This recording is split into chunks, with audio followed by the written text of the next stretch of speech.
Bueno, aguárdame. Bueno, creo que es Emily, ¿no? La que está presente en este momento. Bueno, de todos modos quería preguntar, como hago siempre al comienzo de la clase, si hay alguna pregunta, alguna duda. No sé si hay algo por allí. Habrán visto que puse los ejercicios de la última clase, ¿no? Lo mandé como archivo ahí al grupo de WhatsApp porque me lo pidieron así, algunas chicas, y aparte me pareció más fácil. Entonces les agregué, aparte de los ejercicios de Darwin, que fue lo último que vimos de la última clase, ¿no? El tema de Darwin y la evolución, que es, como había dicho, una teoría científica que se ve, hay que entender de manera superficial, aproximativa, pero también para entender qué es una teoría científica en sí. Y ahora vamos a empezar a charlar de eso. Yo les decía que aparte de eso les mandé un drive, un archivo, junto con todo hacer ejercicios de inducción y deducción, que era algo que me estaban pidiendo mucho y que, bueno, me parece que es muy importante que se practique para que esté seguro, que no haya dudas sobre ese tema. Y vamos a empezar sobre el tema siguiente, que es estructura de las teorías científicas. Ahora vamos a tomar el pizarrón, vaya copiando conmigo.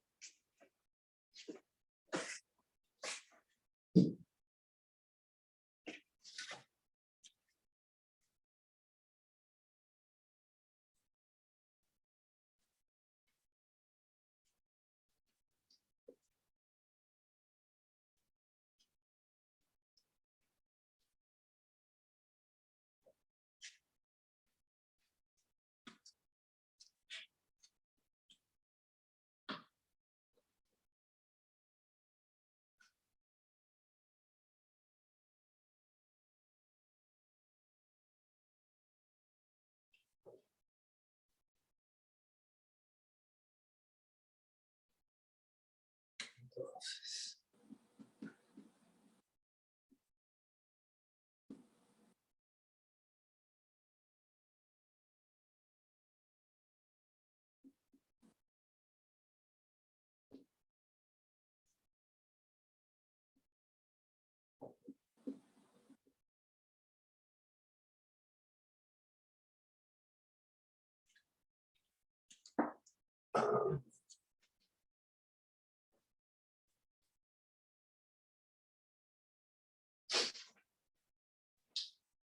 bien.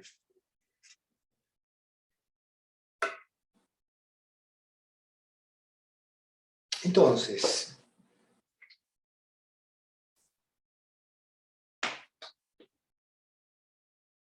a ver, para hacer un pequeño resumen, para entendernos brevemente, voy a hacer la pequeña introducción. La vez pasada habíamos hablado justamente de la teoría de Darwin y de Copérnico. Al final hicimos un pequeño resumen del sistema heliocéntrico, es decir, del sistema solar, entendido como un sistema en el cual el Sol está en el centro y los planetas orbitan a su alrededor. De la misma manera, hablamos de Darwin y también mostramos cómo el pensamiento biológico fue evolucionando justamente hasta llegar a la idea de la evolución tal como la entendemos hoy en día, porque habíamos dicho que en un principio no había esta idea, sino que se pensaba que Dios era el creador de todos los seres, y que Dios los creaba y los ponía tal como estaban, tal como están en el mundo, y que no había un cambio posterior a esa creación, ¿sí? Por ende, una evolución partiendo de una base, de una determinada especie, sino que simplemente había la idea de una creación que se mantenía estable en sus formas, es decir, aparecía un animal y luego se iba reproduciendo, pero no se alteraba su estructura física, y bueno, su distribución orgánica, sus cualidades en general, no se modificaban, y por ende había una suerte de continuidad en el tiempo. En cambio, a partir del siglo, digamos, fin del siglo XVIII, ya comienza el siglo XIX, se empieza a sostener, primero con Lamarck, muy fuerte, hemos hablado de él, y segundo con Darwin, justamente, esta teoría ya de una evolución donde sí hay un cambio, una transformación de las especies a lo largo del tiempo.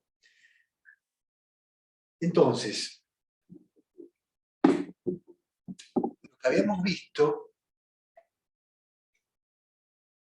es un poco cómo se llega a estas conclusiones de las que estamos hablando, ¿sí? La gran pregunta que nos hacemos aquí es, cuando nos preguntamos por una teoría científica, es decir, cómo se formó esa teoría científica, lo que nos preguntamos es básicamente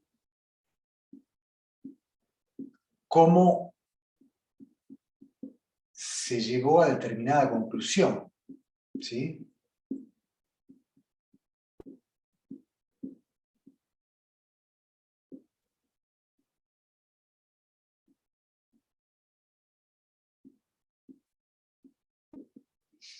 Esa es la pregunta que nos hacemos cuando estamos pensando una teoría científica. ¿Por qué justamente pongo esto? Para que ustedes puedan conectar este tema con el tema de la deducción y la inducción. Porque si no, no tendría sentido todo esto. Si estamos simplemente acumulando información, pero nunca hacemos una conexión, bueno, no tendría ningún sentido. Entonces, la cuestión aquí es cómo uno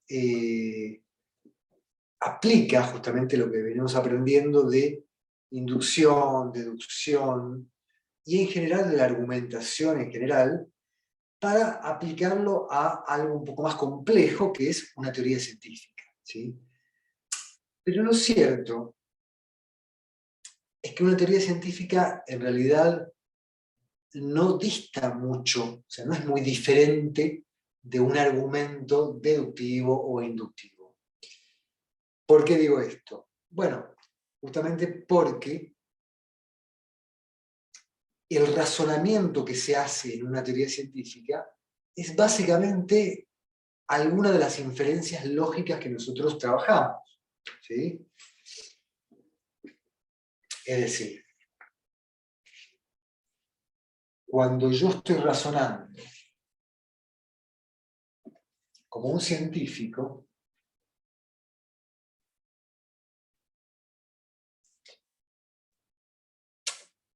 en realidad lo que estoy haciendo es también, de algún modo, utilizar alguna de estas formas que hemos visto, ¿no? Esto que sería un modus ponens,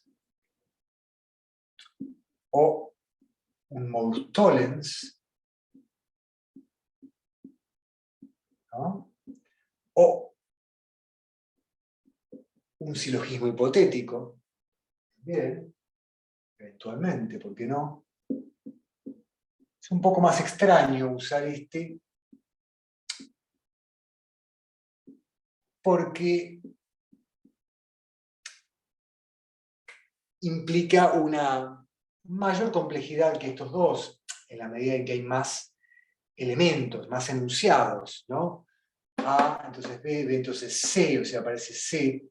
Por eso aquí, digamos, hay no algo, digamos, de gran complejidad, pero sí algo un poco más complejo que estos casos. De cualquier manera, son tres casos que podrían aparecer. Lo que pasa es que este caso va a aparecer generalmente como una forma de aclarar algo, ¿no? Es decir, justamente, aquí tengo dos leyes, y entonces, de algún modo, conecto una con la otra. Pero aquí, lo único que hago es conectar una con otra y terminar con otra ley, ¿sí? Ustedes siempre tengan presente esto. Es algo que también, de algún modo, la vez pasada lo vimos, pero que valga ahora el repaso, porque también va a servir un poco para terminar de entender deducción e inducción, si alguno todavía no entendió.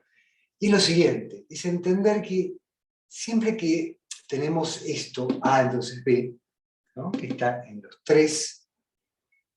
las tres inferencias lógicas, recuerden siempre esto, ¿no? Que estamos hablando de las inferencias, ¿no? Hasta aquí las deductivas. Ahora luego aparecerán las inductivas, pero quiero detenerme un momento en esto. Piensen lo siguiente. Cada vez que yo enuncio esto, A entonces B, ¿no? Aquí o aquí, yo estoy poniendo una ley, ¿sí? Esto es importante porque la idea de que aparece una ley en una teoría científica es importante porque justamente vamos a ver que hay diferentes elementos que tienen que estar, ¿sí? Uno de ellos es la ley. O sea, la ley es justamente un enunciado de tipo universal que dice algo, ¿no? Afirma algo sobre un conjunto de cosas, ¿no? Que puede ser una especie, ¿no? Afirma algo sobre el ser humano. Por ende lo afirmo sobre todos los seres humanos, sobre el perro en general. Entonces son todos los perros. Es decir, la ley que dice el perro ladra, ¿no? Es una ley porque sabemos que se cumple siempre. Esa ley es universal. Es decir, de hecho, van de la mano las dos cosas. Ser ley y ser universal son dos cosas que van de la mano. En el caso de que sea una ley estadística o una ley probabilística, tendría que ser lo mismo, se aclara y se pone ley probabilística, para que se entienda que es una ley, pero que opera no desde la universalidad, sino desde la estadística o la probabilidad, o sea, afirma que la mayoría de los perros ladran. En este caso no tiene sentido, sabemos que todos ladran. Pero si fuera una ley estadística, afirmaría eso, diría la mayoría, ¿no? O el 80% de los perros ladran. Así que ese podría ser una salvedad, un caso excepcional que se usaría en otros casos.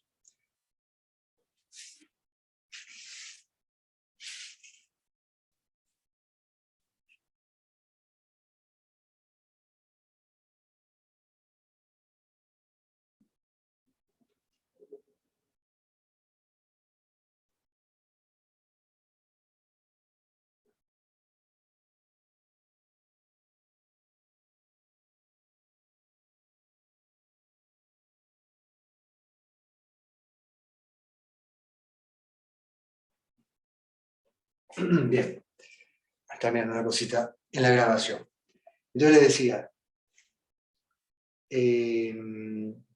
aquí aparece la ley entonces. ¿Sí? Después veremos los casos en que aparece la ley propiamente dicha, o sea, universal, o la ley estadística. Ya lo veremos. Pero ante todo entender que siempre hay una ley. Porque la ley va a ser lo que vincule justamente todos estos elementos, es decir, en este caso todos los perros o todos los seres humanos,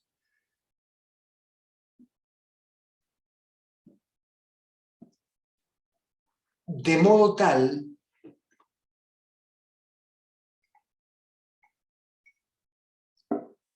que yo conozca qué es lo que ocurre con todos estos individuos de este grupo, ¿no? Del grupo de todos los perros o de todos los seres humanos, de modo tal que al saber eso, ese dato sobre ese conjunto, ya puedo empezar a intuir qué es lo que va a pasar con cada individuo de ese conjunto, o con algún grupo, subgrupo dentro de ese conjunto, por ejemplo, ¿no? Como en el caso en que yo decía, todos los hombres son mortales, bueno, listo, entonces ya voy a saber qué es lo que pasa con cada hombre.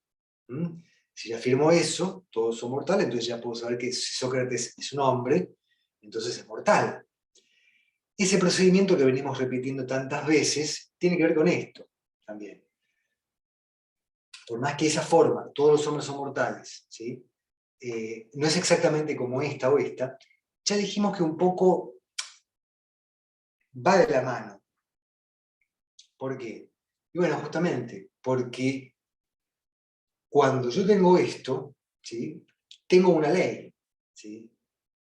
Y en el caso de todos los hombres son mortales, también se podría reducir a una ley, porque es como si yo dijera, de hecho está enunciado como ley, pero yo también lo podría enunciar así, ¿no? Yo podría decir, si es un hombre, si es un ser humano, entonces es mortal.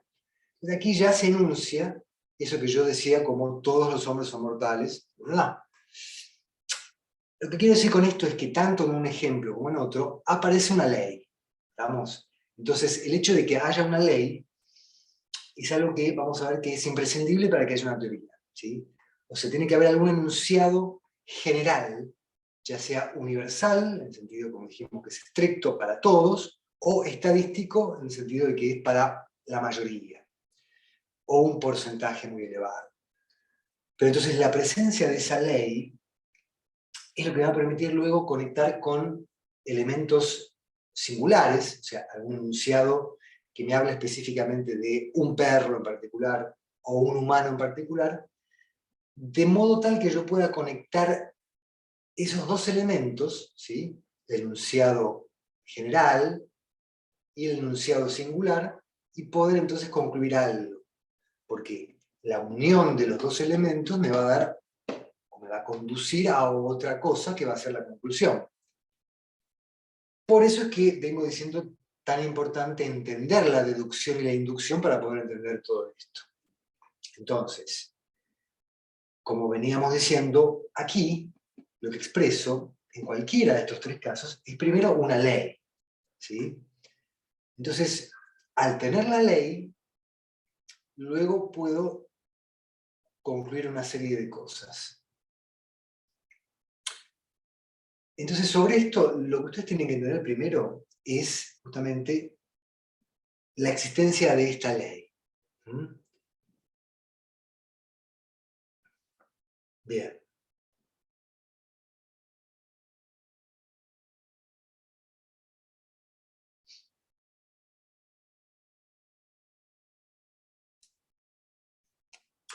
Entonces, como les decía, en las tres inferencias que estudiamos de la deducción, ¿no? Modus ponens, modus tollens y silogismo hipotético, en los tres casos, ¿sí? Se comienza con una ley. ¿Estamos?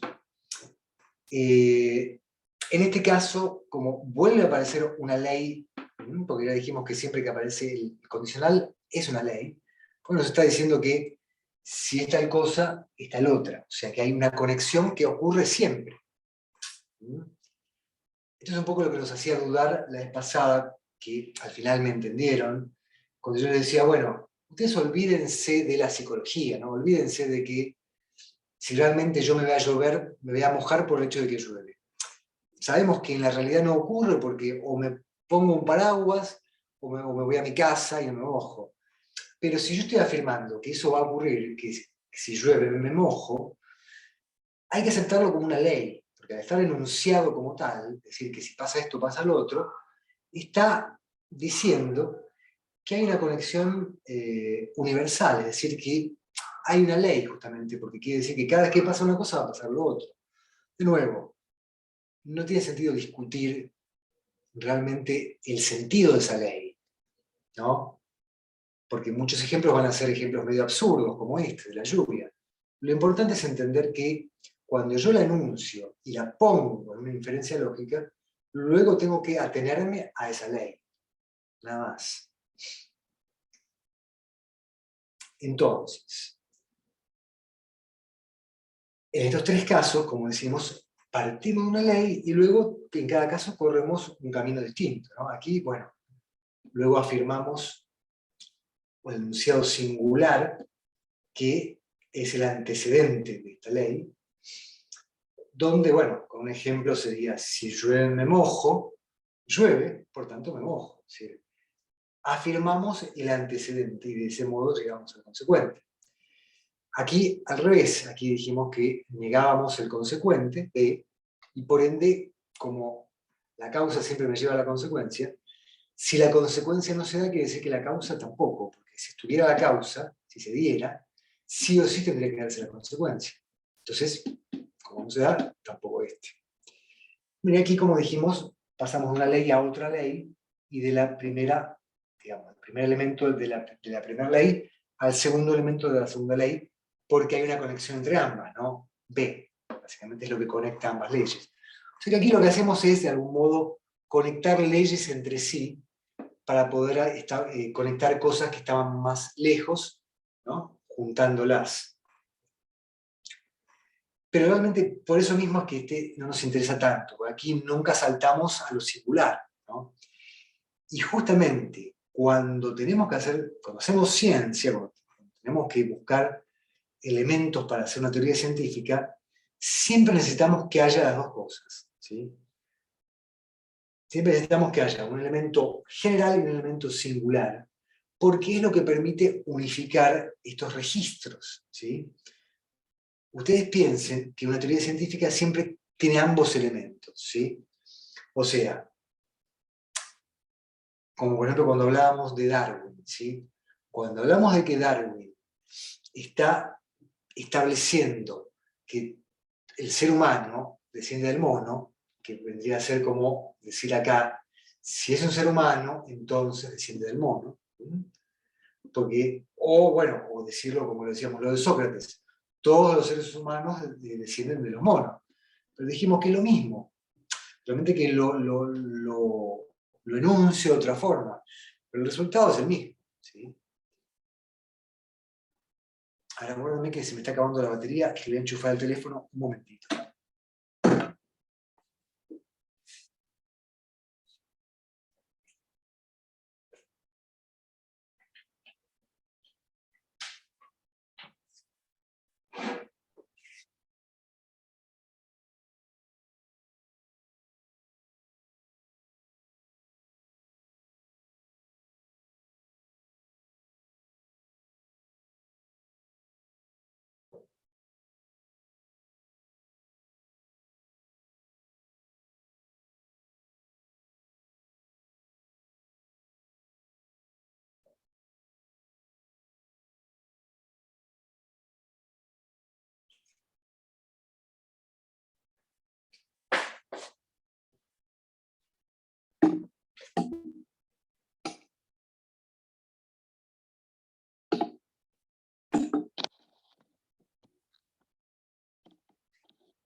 Bueno, ahora sí, disculpen. Entonces les decía,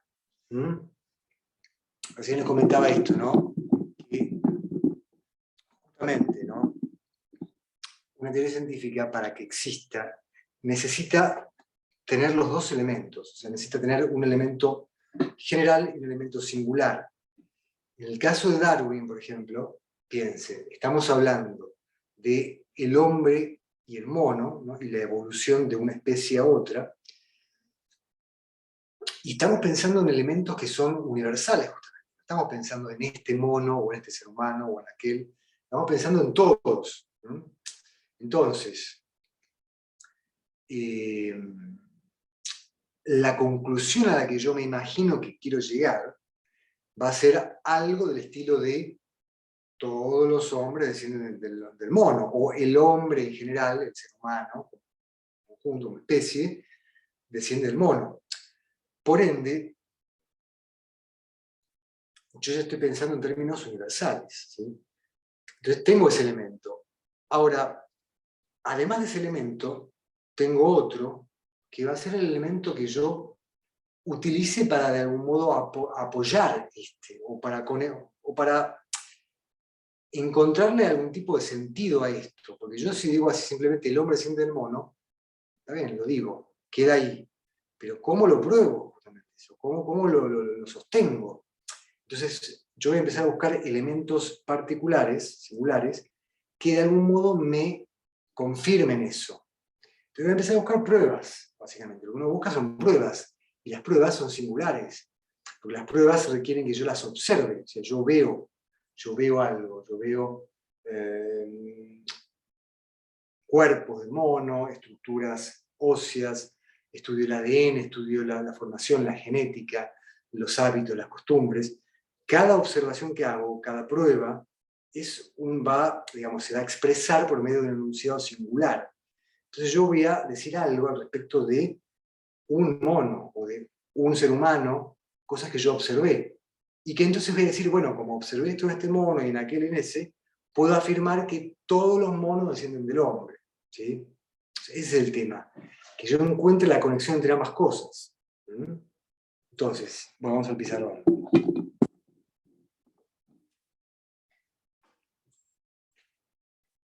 Cuando yo digo que un científico conecta lo general con lo singular, lo que estamos diciendo es justamente lo que recién les decía, ¿no? Que necesitamos diferentes elementos. Necesitamos, básicamente, vamos a simplificarlo mucho, después lo vamos a ir haciendo un poco más complejo. Primero lo que se busca es una hipótesis, ¿sí? Cuando yo le decía esto de, bueno, mi idea general o a lo que yo quiero llegar, yo ya lo tengo en la mente, ¿y qué es? Que el hombre desciende del mono, ¿no? Incluso afirmado así, como algo universal. No, este hombre desciende del mono, ¿no?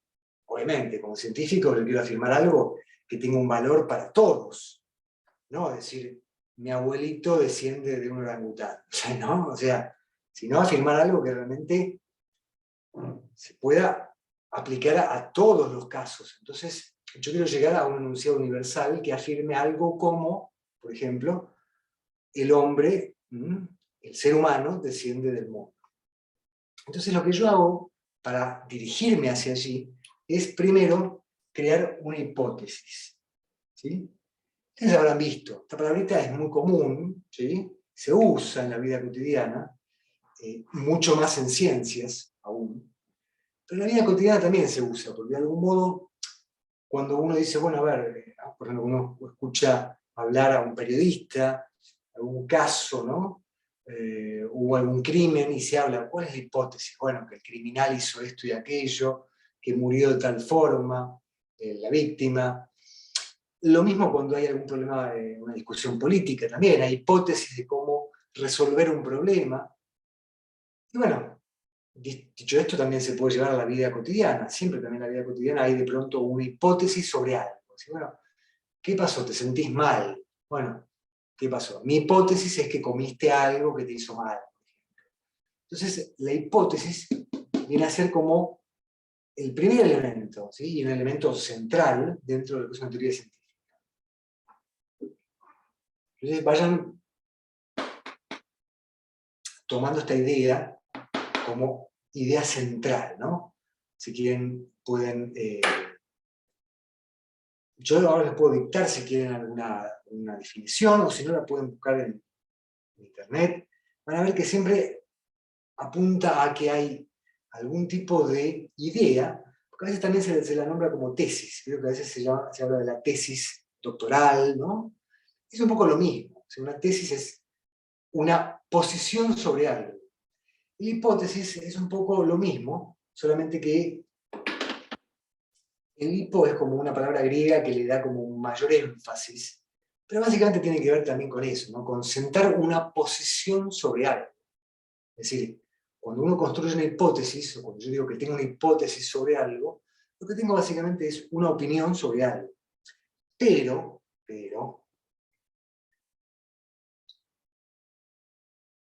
cuando digo opinión, justamente, la idea es que comienza siendo una opinión, ¿sí? O sea, mi hipótesis afirma determinada cuestión sobre algún aspecto de la realidad, pero justamente, si en primera instancia es una opinión, porque simplemente digo algo sin esperar tener razón, sin esperar que sea la verdad, lo que yo pretendo es luego hacer un proceso, que va a ser justamente un proceso de inferencia lógica, por el cual yo pueda llegar a la conclusión de que mi hipótesis era verdadera o no. Entonces, yo voy a estar buscando, en definitiva, hacer que mi opinión se vea, digamos, confirmada o se vea refutada, ¿no? Entonces ahí ya aparecen un poco las posibilidades, ¿no? Es decir, o es confirmada, que luego veremos que hay diferentes formas también de decir esto, ¿no? Porque según el autor, según las circunstancias, según el tipo de teoría, se podrá decir que la teoría es verificada o que es corroborada o que es confirmada. Son diferentes formas que ya veremos en cada caso cuál se usa, pero que todas tienen que ver con la idea de que la hipótesis era correcta, ¿no? Que por este proceso de diferencial que hicimos, se llega a la conclusión de que la hipótesis era correcta, efectivamente, y por ende, bueno, la damos por buena, digamos, ¿no?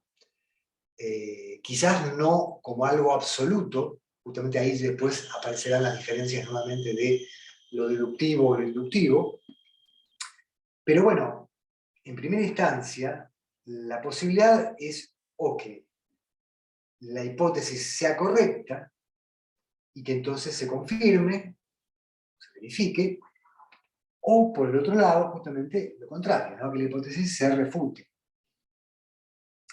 Acá no hay muchas palabras porque es más terminante, ¿no? Es decir, la hipótesis es refutada, ¿no? Porque justamente, ya lo vamos a ver, pero van a ver que en el caso del visto bueno, digamos, ¿no? Aparece justamente diferentes formas, diferentes palabras, porque tiene que ver con el grado de certeza que uno le da a esta hipótesis una vez que fue, digamos, aceptada. Entonces, puede ser más aceptada, menos aceptada, puede tener un valor mayor como conclusión, un valor menor, más aproximativo, probabilístico, o una certidumbre total. Entonces, según ese grado de certeza que le vayamos aplicando, o que vayamos de nuevo constatando que tiene esa hipótesis, diremos que tiene, bueno, ya les digo, confirmada, verificada, etc. En cambio, el caso de el visto malo, digamos, ¿no? Cuando no es aceptada, cuando es rechazada, diremos que es refutada. Ahí no hay muchas opciones porque simplemente es eso, se refuta, o sea, se deja de lado. Entonces la confirmación, como estamos diciendo, tiene que ver con la aceptación de la hipótesis.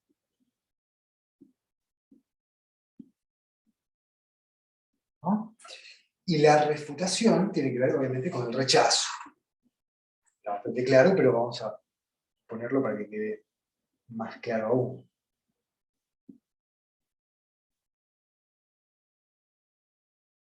¿No? Entonces, básicamente, la hipótesis puede ser o aceptada o rechazada. No hay una tercera posibilidad. Es decir, lo que se busca es justamente llegar a una definición al respecto. Entonces, o se acepta o se rechaza. O lo uno o lo otro. No se puede quedar. O, si no, es porque todavía no hay elementos suficientes, pruebas suficientes como para llegar a una cosa o la otra.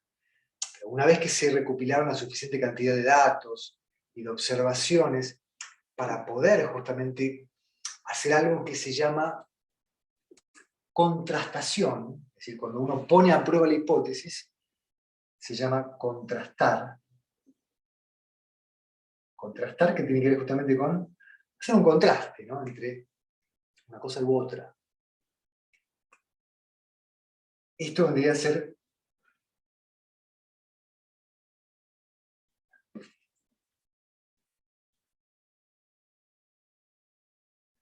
poner a prueba la hipótesis.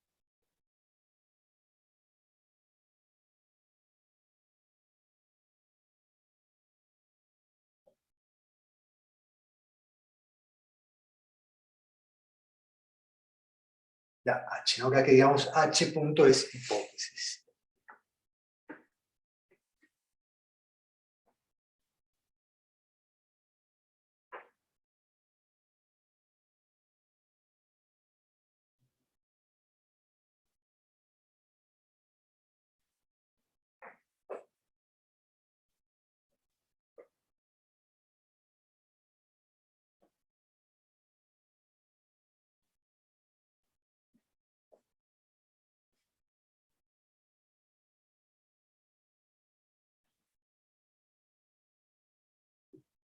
Bien.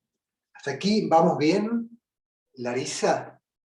¿Se entiende todo? No sé si tenés audio para hablar, pero bueno, pregunto por las dudas. Si vamos bien, cualquier cosa vos me avisás. ¿Vamos? Entonces, hasta aquí es como que planteamos un poco la cuestión general, ¿sí? Es decir, entender que las teorías científicas son como una especie de argumento, ¿sí? Eh, son un argumento, de hecho ya dijimos, el argumento es la base de toda esta materia, o sea que siempre que estamos haciendo ciencia, estamos argumentando. Entonces, obviamente que una teoría científica incluye muchas argumentaciones en realidad, ¿no? Porque en el medio de las cuestiones aparecen subcuestiones, subhipótesis, ¿no? Que se las llama hipótesis auxiliares. Pero en realidad vamos a ver que hay, aparte de eso, hipótesis más pequeñas que están como incluidas dentro de la hipótesis más grande. Porque claro, ustedes piensen un momento.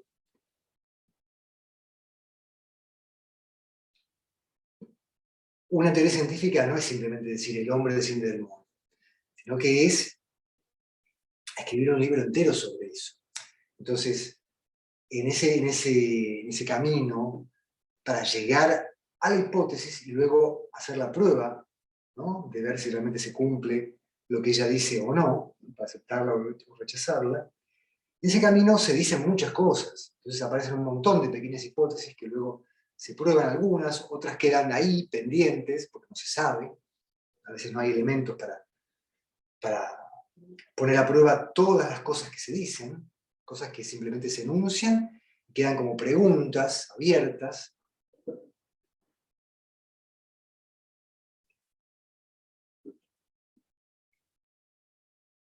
Y bueno, pero por eso mismo, más allá de que haya un montón de pequeñas hipótesis y preguntas y comentarios, si uno de algún modo expresa el esquema general de la teoría, ¿no? Es decir, trata de pensar en resumen muy general qué es lo que dice una teoría, ¿no? Se va a encontrar con esto, como les vengo diciendo, con que finalmente lo que se expresa es algún tipo de ley o de regularidad que expresa la misma idea, ¿no? La ley o la regularidad, o sea, algo regular, lo que siempre se da. Todos los hombres son mortales, ¿no? Si es un hombre, entonces desciende del mono. Este tipo de regularidades tienen que estar. Y luego los elementos singulares que van a conectar de algún modo esa ley con el mundo empírico, ¿sí? Entonces, como les digo, se puede reducir una teoría científica a esto. Y entonces ahora la cuestión será ver qué inferencias concretamente son las más comunes en ciencia para poder justamente empezar a entender, bueno, en detalle cómo se van construyendo. ¿Estamos? Entonces, hasta aquí sería como la introducción general. Estas son las inferencias comunes. Todo esto lo vimos para que ustedes vieran que primero siempre aparece una ley, ¿sí? Y cómo esa ley justamente es hipótesis, y cómo luego lo que hago es intentar llegar a una conclusión para confirmarla, ¿sí? De todos modos, esto todavía es muy esquemático. O sea, ahora vamos a ver en detalle cómo pasa todo esto, o sea, cómo se construye la hipótesis, cómo se contrasta, y finalmente cuándo se puede decir que está aceptada o cuándo está rechazada. Ahora vamos a llegar a eso. Hasta aquí simplemente entender eso, ¿no? Que la teoría se puede ver reflejada en un argumento de este tipo. Como bien habíamos dicho,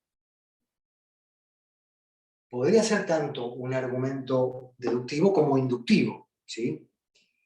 Lo que yo quería marcar fuertemente al comienzo era esto, ¿no? La presencia de una ley en todo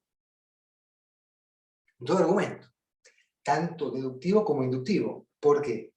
Borro un segundo lo de abajo para mostrarles por qué en el caso de la inducción también ocurre esto.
Porque, por ejemplo, si yo les pusiera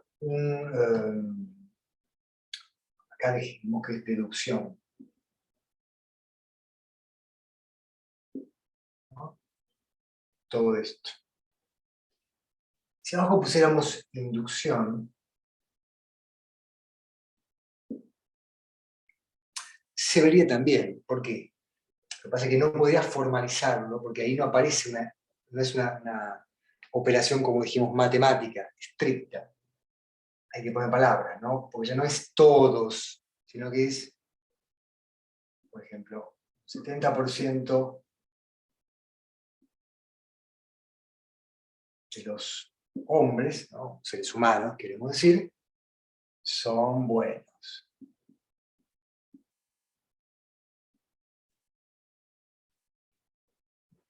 Por eso es que yo no puedo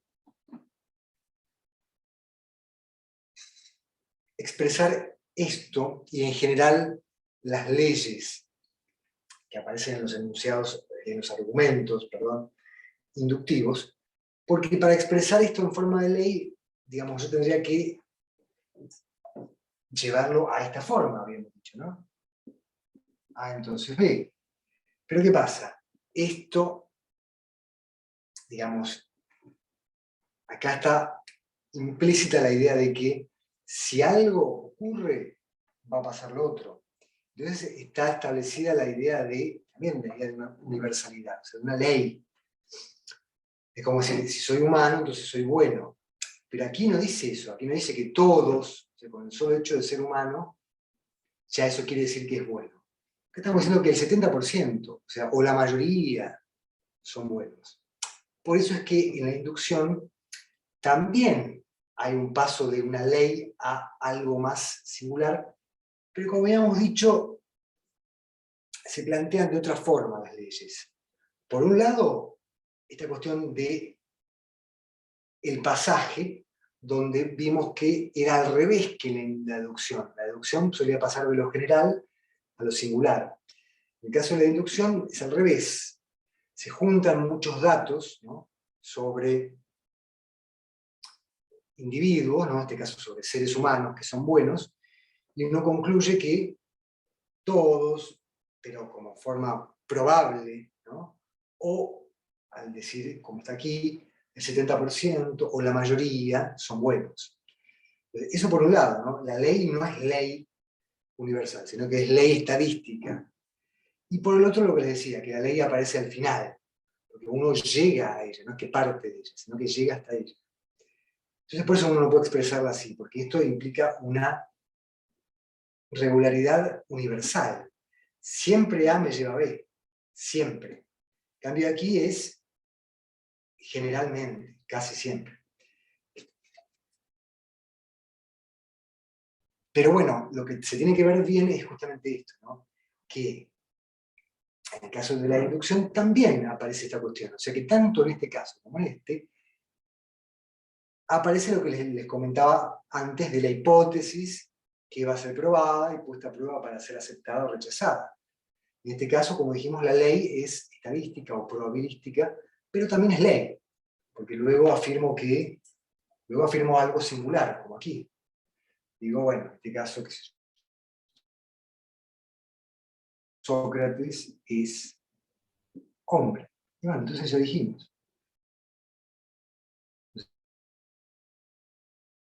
Sócrates es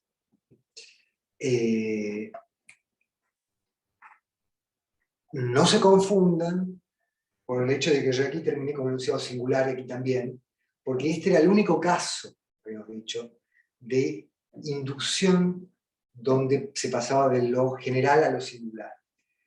Y además, en este caso, también está implícita la idea de que en realidad es al revés.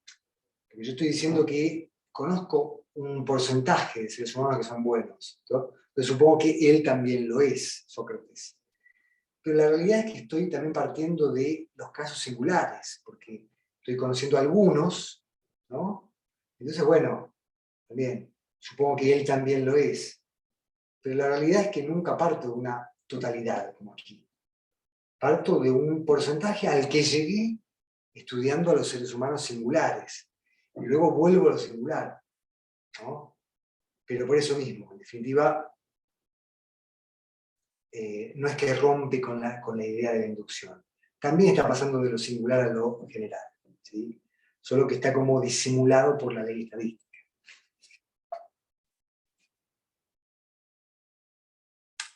En los otros casos, mucho más, ¿no? Cuando yo paso yo digo,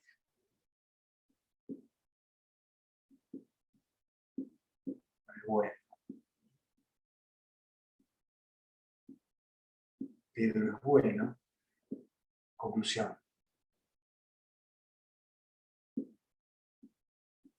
Faltaría decir, Juan es hombre y es bueno. Pedro es hombre y es bueno. Conclusión, todos los hombres.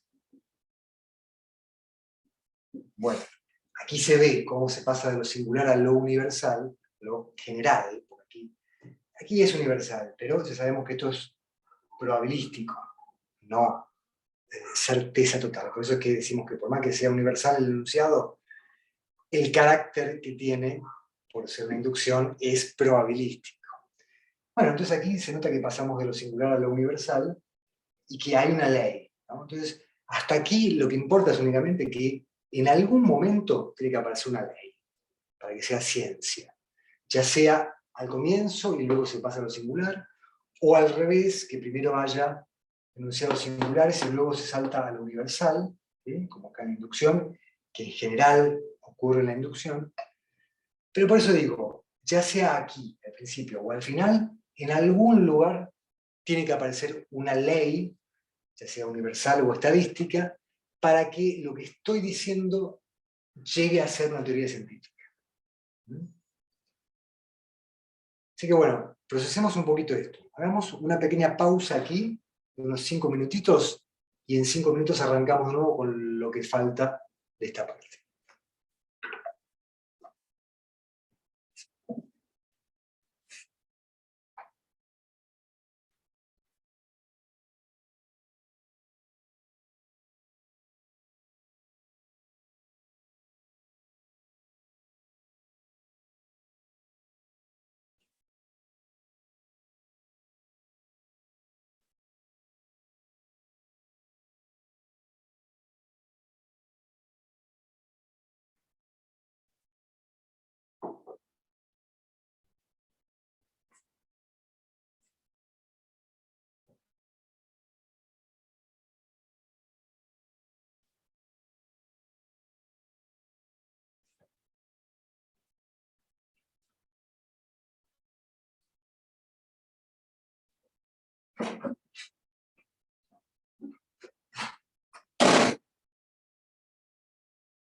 Bien. Entonces, bueno, hasta aquí alguna pregunta. No sé si alguien está ahí, Larisa, o alguien más. ¿Se sumó? ¿Alguna pregunta o algo hasta aquí?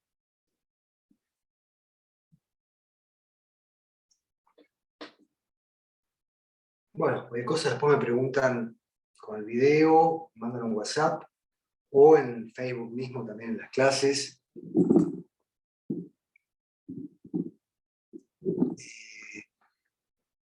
Toda esta parte nos va a llevar realmente un tiempito. En realidad me parece que este es el último tema antes del examen. A ver, esperen que me quiero fijar eso.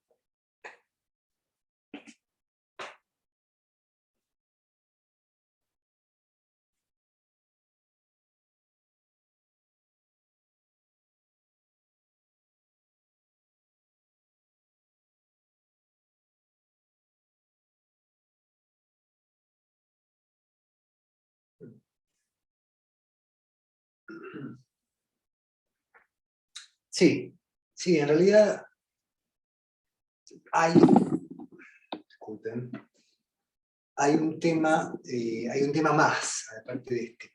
Pero bueno, justamente como eso un poco varía en cada cursada, ¿no? Estaría bueno que ustedes, si alguno ya sabe el tema de cuándo es el examen, que lo diga en el grupo para que, que me lo digan a mí, porque yo no estoy seguro bien de cuándo es, porque pensé que no estoy adentro del CBC, entonces no estoy seguro si es a comienzos de mayo o a mediados. Entonces ustedes si me dicen eso, también podría ser útil para todos. Ahora bien, como les digo, este tema nos va a llevar hasta fin de mes porque son varias cuestiones, o sea, esta clase, el viernes, y a lo mejor algunas clases más. Y después hay un tema más que vamos a ver si entra o no, de acuerdo a cuándo sea el examen. Pero bueno, lo cierto es que este tema es muy importante, ¿sí? O sea, este tema fundamental, y si no entienden esto no van a entender lo que viene después.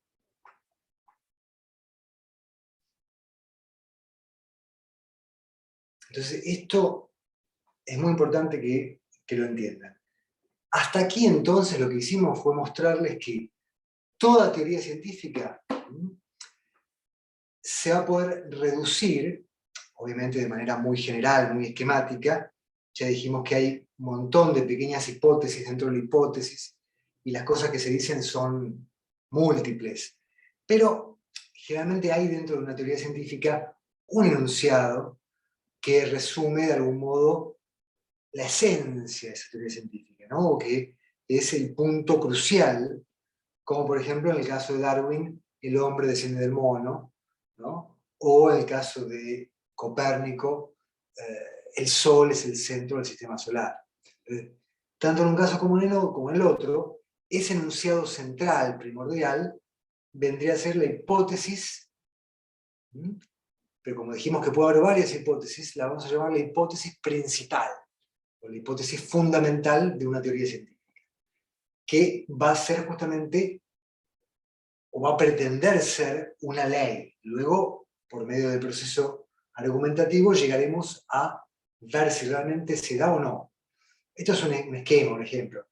Ahora vamos a ver bien cómo lo hacemos. Pero lo que siempre va a ocurrir es eso, que tengamos esa ley que yo trato de ver si realmente se cumple o no, y luego elementos de enunciados singulares que me permiten llegar hasta una conclusión para aceptar o rechazar esta ley. ¿Vamos? Entonces, borro esto y vamos a concentrarnos en la forma que se utiliza realmente.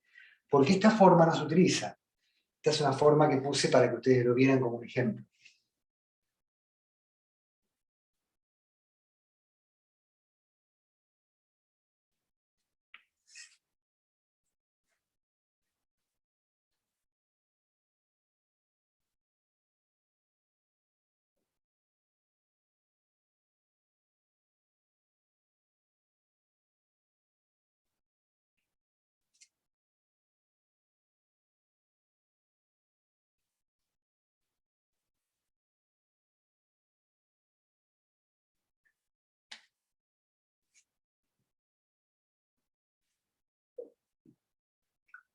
Entonces,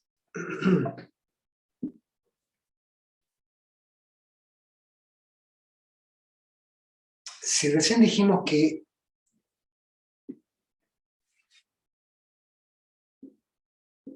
por ejemplo,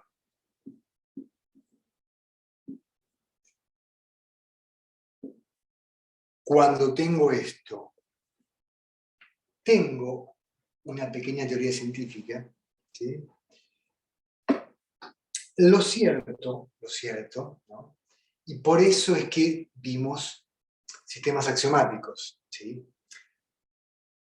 Lo cierto es que aquí, si hay una teoría científica, es una teoría científica que no nos dice mucho realmente nuevo, o sea, no nos dice nada nuevo acerca de la realidad.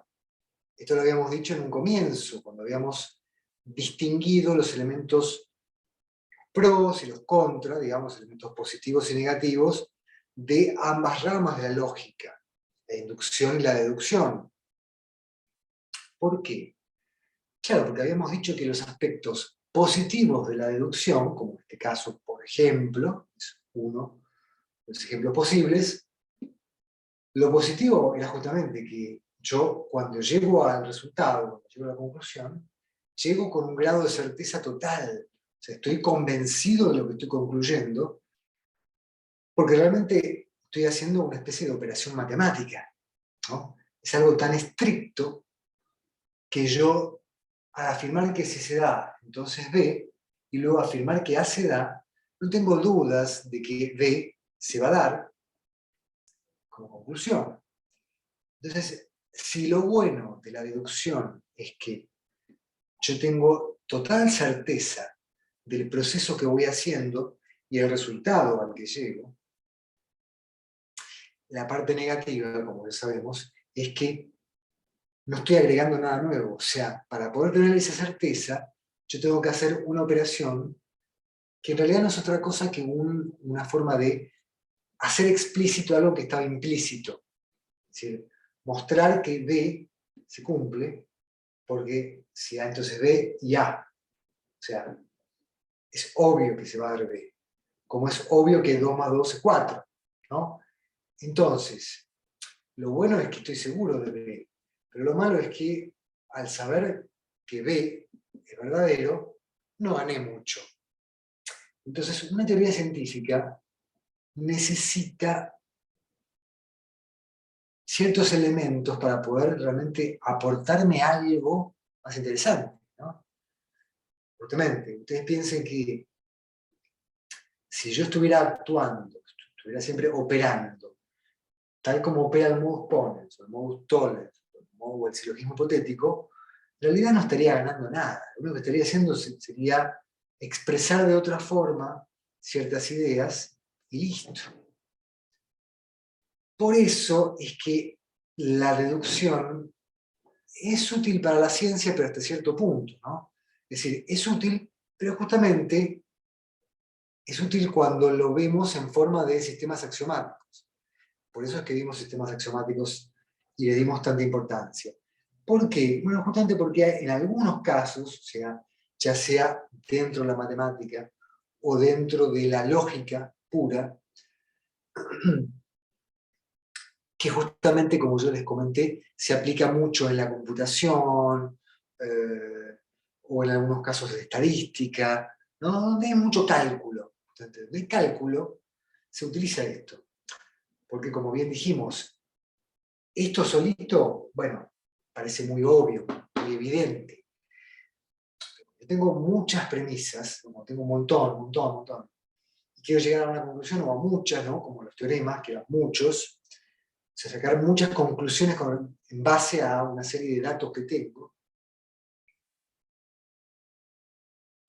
Cuando hago eso, justamente, como tengo muchos axiomas, quiero sacar muchos teoremas, me resulta útil justamente la deducción, porque se vuelve compleja porque hay muchos enunciados, ¿no? Como acá es algo muy básico, parece que es algo evidente y obvio, algo medio sin sentido hacer esto, porque no agrega nada nuevo. Pero en el caso de los sistemas axiomáticos, que son sistemas de computación o sistemas estadísticos complejos, tiene sentido, porque es como que la deducción me está ayudando a llegar a resultados que, si bien son evidentes, porque los hago como si fuera una cuenta de sumar o restar, de todos modos es útil, porque conecto cosas entre sí que en un principio yo no imaginaba que estaban conectadas. Ahora bien,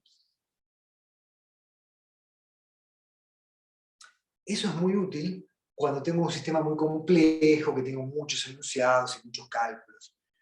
Pero cuando yo quiero conocer algo del mundo, el mundo fáctico, ¿no? El mundo de la realidad, por algo habíamos separado entre ciencias fácticas, ¿no? Las que operan con los hechos de la realidad, y ciencias formales, ¿no? Donde no hay realmente hechos. Donde si yo digo 2 más 2 es 4, dijimos que nunca importaba si eran 2 lápices o 2 autos. Lo que importa es lo abstracto, la forma, y no el contenido, que vendría a ser un poco el hecho que yo le pongo en esa forma.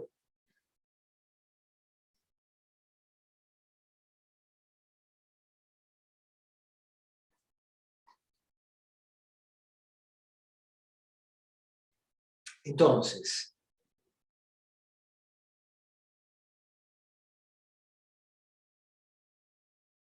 justamente,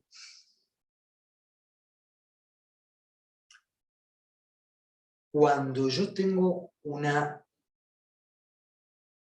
teoría científica, lo que tengo es justamente hechos, ¿sí? O sea, obviamente que la matemática y la lógica también son ciencias, pero como ciencias formales, no tienen ese desafío, digamos, de buscar un conocimiento nuevo sobre el mundo.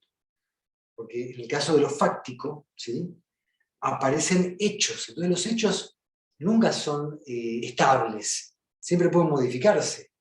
Por más que sepamos que hay cosas regulares, como por ejemplo que cuando hay sol hay luz, ¿no? O que si estas cuestiones lógicas, ¿no? Que decimos que si es un sistema solar, entonces el sol está en el centro. Entonces los movimientos de los planetas se pueden calcular en base a ese esquema, ¿no? Donde hay una cuestión, un elemento en el centro y otros que giran. Tenemos elementos para pensar que los hechos también son predecibles y que hay una cierta lógica. Pero por el solo hecho de ser fáctico, de ser hechos, no estamos seguros. Por eso es que utilizamos la inducción. Entonces podríamos decir que para las ciencias formales,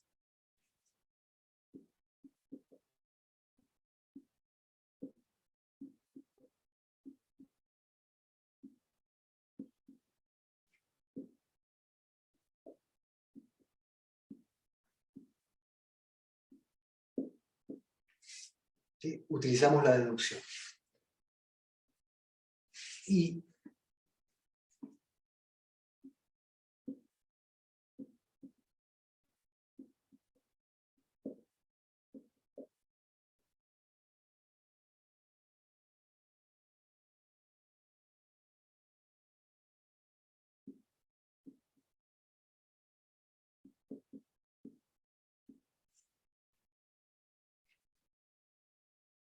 para las ciencias fácticas, ¿sí? Utilizamos la inducción. Ahora vamos a poner aquí qué esquema es el que más se utiliza para la inducción. Porque como bien dijimos, hay diferentes formas inductivas y deductivas, ¿no? Esto nomás es un ejemplo. Podría haber estado acá el Moe-Tollens, ¿no? El silogismo hipotético dijimos que no, porque tiene otra serie de... conecta leyes entre sí. Pero el Moe-Tollens o el Tollens son muy similares, porque ambos expresan algo parecido, ¿no? Acá se expresa cómo va desde la ley hasta la consecuencia, o sea, desde la causa que hay en esa ley, hasta la consecuencia que hay implícita en ella. Y el modus tollens es al revés, se va de la negación de la consecuencia a la negación de la causa. Pero en un caso u otro, son ejemplos aplicables a las ciencias formales. En la inducción, en las ciencias fácticas, tenemos que usar sí o sí la inducción. Porque, como bien decía, los hechos, ¿no? Que el factum, lo fáctico de los hechos, puede siempre modificarse. Por eso es que aparece algo nuevo. Porque por más que yo sepa que siempre que llueve me mojo, justamente, eso, en realidad, yo llegué a eso inductivamente. Después lo uso como una ley, pero el modo de llegar a eso es la inducción. Entonces yo nunca voy a poder afirmar que si llueve me mojo por el solo hecho de ver que llueve. Para llegar a eso, ¿qué hice yo? Y observé que una vez que llovió me mojé. Otra vez que llovió también me mojé. En otro caso también me mojé y así. Por lo tanto, llegué a la conclusión de que siempre que llueve me mojo, ¿no? Ahora, entre paréntesis, uno podría decir, pero entonces toda ley se formó inductivamente, pero entonces ¿cómo puede ser? Las ciencias formales parten de la inducción, pero son deducción, ¿cómo? Bueno, es verdad, hay un problemita por el cual en la ciencia aparece una suerte, una especie de círculo, ¿sí? Que si ustedes se fijan es muy común, ¿no? La circularidad en el pensamiento humano, no solamente en la ciencia, sino en todo el pensamiento humano. Es común que uno haga un círculo, o sea, que uno haga justamente esto que le estoy diciendo ahora, ¿no? Que uno diga, que uno induzca algo y que llegue a la conclusión y que luego la use de manera deductiva. Por ejemplo, este caso, yo digo, o vamos a poner otro caso, ¿no? ¿Cómo sé que todos los hombres son mortales? Porque ya los vi morir. ¿Pero cómo los vi? Y bueno, los vi. E inductivamente llegué a la idea de que son todos mortales. Obviamente, como yo conozco las leyes de la naturaleza medianamente, ya sabemos que no es una casualidad que todos se mueran. Es una ley, es algo que tiene que ver con la estructura biológica del ser humano que hace que en un momento se termine la vida. Pero lo cierto es que tampoco hay un resquicio de duda por el cual podría pasar que alguna vez eso no pase, ¿no? Que muera, y entonces no se cumpla. Pero eso es porque yo llegué a esa ley de manera inductiva. Lo que pasa es que, claro, otra forma no tenía, porque no es que alguien que baja a Dios y que me revela esa ley de manera justamente revelada. Yo llego a esa ley. Pero por eso el problema que se plantea en todo este tema, esta parte de la materia, es ese. cómo uno llega a la ley, ¿no? Y cómo la prueba. Son los dos momentos complejos, no tanto el de cómo uno construye la ley y luego cómo la prueba. ¿Estamos? Entonces, ahora vamos a ir viendo eso, cómo se llega a esa ley y cómo luego se la pone a prueba.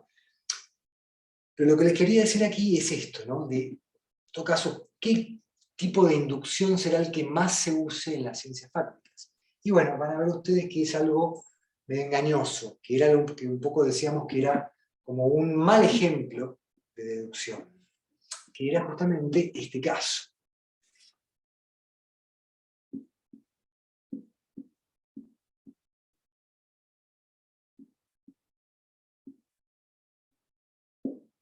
¿Bien?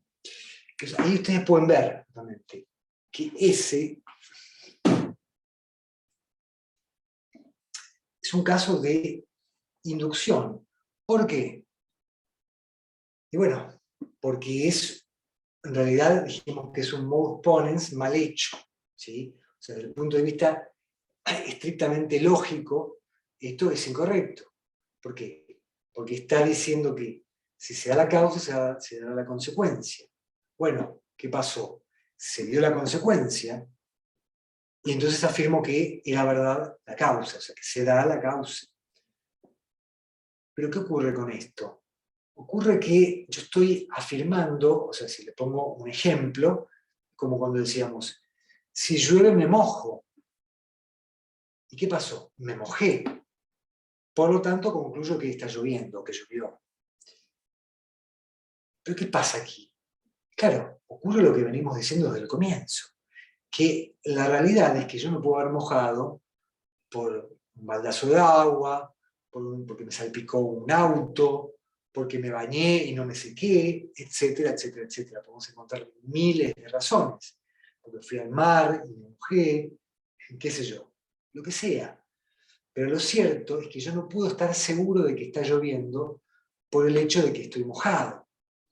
¿Y justamente por qué es eso? Bueno, porque en esta conexión que estamos estableciendo entre lo general y lo singular, hay un cortocircuito aquí, que procede justamente de aplicar mal las leyes de la deducción. Porque yo sé que la deducción me obliga a lo siguiente, ¿no? A que yo llegue al consecuente como conclusión si yo parto de que se cumple la causa, ¿no? El antecedente. Entonces, si tengo la ley y luego digo que se da la causa, estoy obligado a afirmar que se da la consecuencia, ¿no?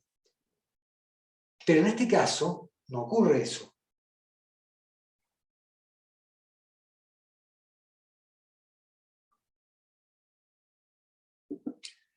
En este caso, ¿qué ocurre? Y ocurre que afirmo la ley y luego afirmo la consecuencia de esa ley. Bien, o sea, hasta aquí, bueno, tengo algo. Pero el tema, lo que estoy forzando ahora es a concluir, es decir, a llegar a la conclusión de que A, el antecedente de esa ley, o sea, la causa, se cumple realmente, o sea, es verdadera esa causa. Ya dijimos por qué esto no se puede hacer, por qué no es estrictamente así, o sea, por qué no puedo estar seguro de que esto es verdadero. Porque, como bien decimos, que yo vea que la ley se cumplió, que la consecuencia se cumplió, no me garantiza que se haya cumplido esa causa, porque puede haber otras causas que me lleven a esa conclusión, a esa consecuencia. Entonces, esto es simplemente probable, ¿sí? Esta afirmación de que se da A, simplemente una probabilidad. Entonces, si quieren yo les digo por qué es probable y no seguro. Y bueno, justamente por lo que estamos diciendo, porque yo puedo afirmar que si se da la consecuencia, si estoy mojado, hay una probabilidad de que haya sido a causa de la lluvia, porque la verdad que si comparo los posibles factores que me llevaron aquí, bueno, dentro de ellos aparece como el más probable la lluvia, ¿no? Porque es mucho más probable eso que el hecho de que me haya bañado y no me sequé, o que me hayan tirado un balde de agua, o que me haya salpicado un colectivo. Entonces hay una gran probabilidad de que se cumpla esto, aunque la forma deductivamente hablando esté mal, pero hay una probabilidad de que realmente sea verdad que está lloviendo, porque yo estoy mojado.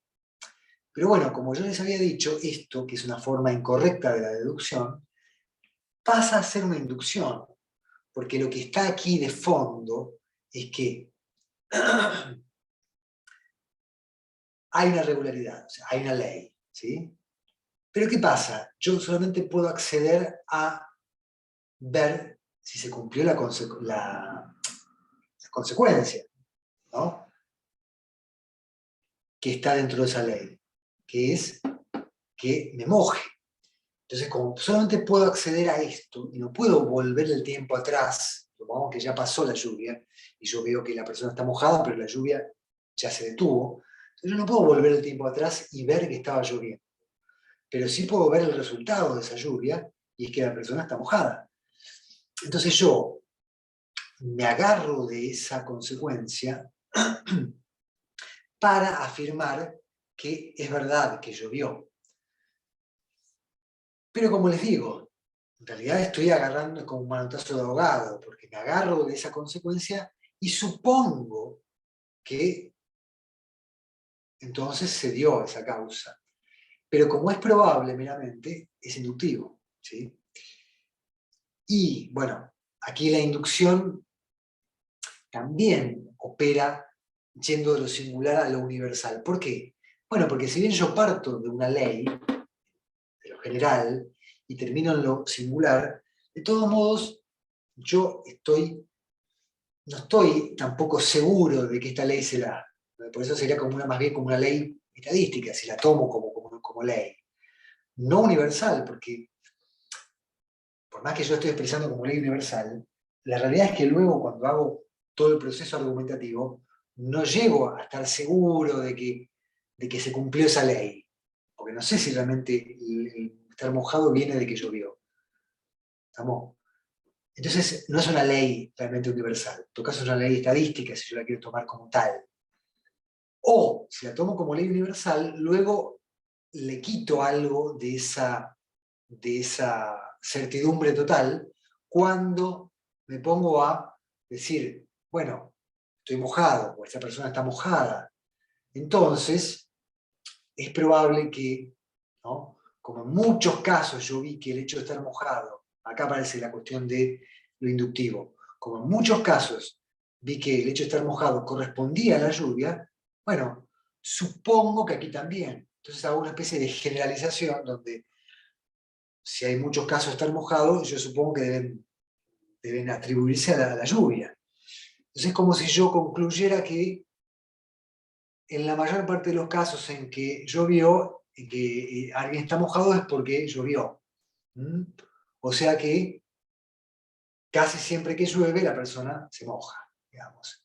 Pero entonces estoy como de algún modo quitándole certidumbre a esta ley y haciéndola un poco más, digamos, más leve, ¿no? Menos certeza, más probabilidad. Entonces finalmente lo que tengo aquí es una inducción, ¿sí? Que es como algo en el límite entre lo cierto, la certidumbre total de la deducción y la probabilidad de la inducción. Entonces, este proceso, esta forma, grábensela porque es la forma clásica de operar en la ciencia. Por todo lo que venimos diciendo, ¿no? Porque la ciencia no puede actuar de esta forma porque nunca tiene certeza de todos los elementos de los que está hablando como para hacer este proceso. ¿Mm? Porque si fuera como la matemática o la lógica pura o la geometría, donde todo lo que se dice, cada paso, es totalmente seguro,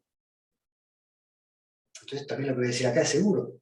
Pero como bien habíamos dicho en su momento, la verdad, ¿no? Supongo que esto nos dice la verdad de cada enunciado. La verdad de las premisas me obliga a que haya verdad en la conclusión, ¿sí? Porque si acá hubiera falsedad, ¿no? Habíamos dicho que era el único caso justamente en el cual se rompe esta conexión que hay entre premisas y conclusión, ¿no? El caso de verdad, la falsedad era el único incorrecto. Todos los demás son correctos porque no se pone justamente en cuestión la verdad, como aquí, que se pasa de verdad a falsedad. Es como al poner falsedad acá, estoy negando estas verdades. En cambio, si tengo falsedad acá y paso a verdad, o tengo falsedad acá y paso a falsedad, el proceso lógico nunca se rompe. Entonces, insisto, como acá tengo todos los elementos verdaderos porque yo los conozco, entonces paso a una falsedad, perdón, acá sería el caso incorrecto. Como yo paso a la verdad, que es este caso que vos pones, todo verdadero, aquí tengo conocimiento y certeza de todos los elementos, entonces concluyo algo que también ya sé que es cierto. Como acá, yo estoy agregando algo nuevo, justamente porque es fáctico, ¿sí? O sea, hay factos, hay factum, hay hechos, entonces yo estoy tratando de avanzar, o sea, abarcar nuevos hechos para tener más conocimiento del mundo. Por eso es que yo no tengo certeza, que me tengo que limitar a tomarlo como inducción. ¿Okay?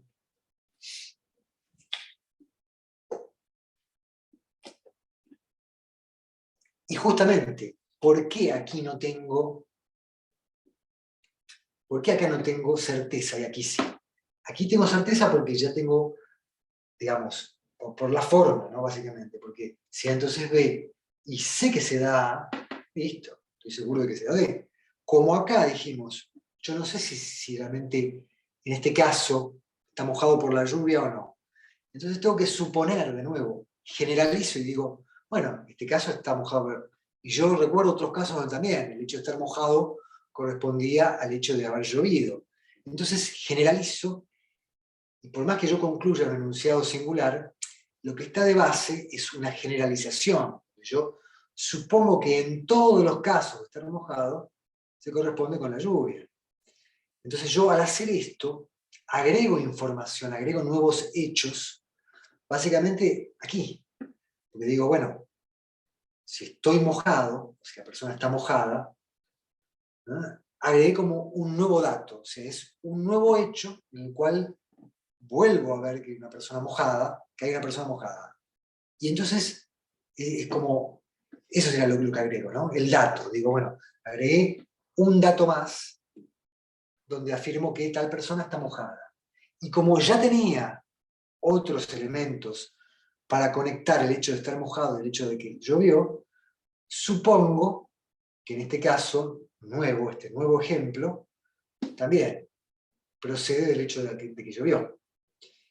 Entonces, finalmente, lo que estoy haciendo acá es agregar algo nuevo, que es en este caso el hecho de que tal persona, X, Sócrates, Pedro, Juancito, está mojado.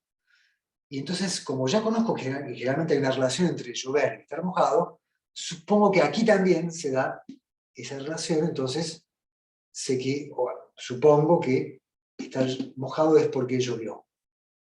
¿Mm? Entonces, es inductivo, porque estoy suponiendo algo nuevo con respecto a algo nuevo, que es un dato nuevo, que es en este caso el hecho de estar mojado para tal individuo, Juan, Pedro. Entonces, como agrego nueva información, no estoy del todo seguro como acá, sino que estoy ahí, digamos, estoy convencido por un grado de probabilidad. Entonces, por eso es que necesito hacer este procedimiento. Es que en realidad no puedo hacer básicamente. Si ustedes lo piensan, no puedo llegar acá. El problema de fondo aquí es que yo no puedo llegar acá, no puedo saltar a la lluvia, porque yo no vi la lluvia en este caso. Yo me desperté y cuando me desperté ya la persona vino y estaba mojada. Entonces yo supongo que la lluvia se dio, supongo que es verdadera A, que será A, entonces puedo ponerlo acá.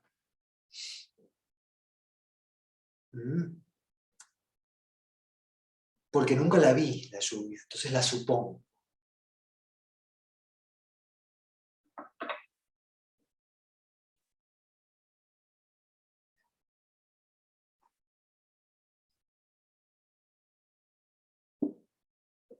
como pueden ver, todo gira en torno a lo mismo. Hace clases enteras que estamos siempre hablando de estas cosas, ¿sí? Esta forma. O sea que si ustedes se ponen a ver, no es tan complicada la materia. Siempre estamos hablando de lo mismo. Lo que pasa es que le damos ciertas vueltas de tuerca para aplicarlo a la ciencia, al sistema axiomático, a una cuestión a la otra, pero siempre estamos hablando de esto. Siempre estamos comparando esto con esto, ¿no? O sea que tampoco es tanto el contenido que vemos en la materia. Siempre estamos repitiendo cosas.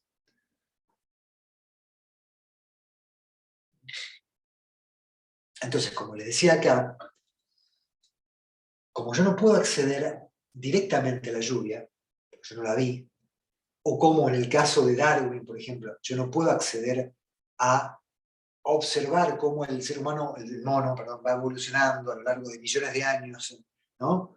Poner una cámara y ver cómo va ocurriendo eso, y verlo directamente. Entonces yo lo supongo. Por eso es que la ciencia fáctica trabaja con inducciones, porque trabaja con suposiciones.